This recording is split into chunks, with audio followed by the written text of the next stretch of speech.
For today's ganap ngani, tara, luto tayo creamy shrimp veggie na pambaon at swak sa budget. Ito ngani na shrimp na gagamitin ko ay natira nga lang nung nakaraang buwan pa. Eme lang. Natira nga lang ito dahil nagagamit ko nga pang sahog sa mga lutuin. Sinonggalan ko nga lang yan ng julo at tatanggalin yung balat na ganyan. O di ba nga para hindi na hassle pagka kinain siya? Yung natirang hipon nga na ito ay nasa 50 pesos nga ayon sa aking tansya. Kaya naman pasok nga siya sa budget nilaluto. Tara, gisa na natin yan. Ilagay ang garlic, pampaganang sibuyas. Pag nag-aromatic na yan, ilagay ang hipon at lagyan ng patis. Then, i-mix it very well hanggang masangkot siyang mabuti at mawala yung lansa.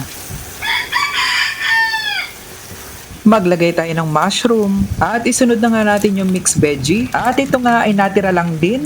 Oo, di ba bongga? Puro tira nga ni. Huwag nga kayo mag-alala dahil naka-preserve naman ito. Pa-comment naman ng favorite food mo. Gawan nga natin ng budget meal na luto. Simplihan lang natin ang mga bagay-bagay para gumaan ng buhay. Lagyan nga natin ng salt and pepper. Kaunti nga lang para ma-enhance ang lasa. Then i-mix natin ng very light bago nga ilagay ang gatas. At dahil nga kalahati lang ang mixed veggie na nailagay ko, lumalagay nga na 25 pesos lang ang magagamit ko. All in all, gastos ko nga dito sa creamy shrimp veggie ay 75 pesos laang.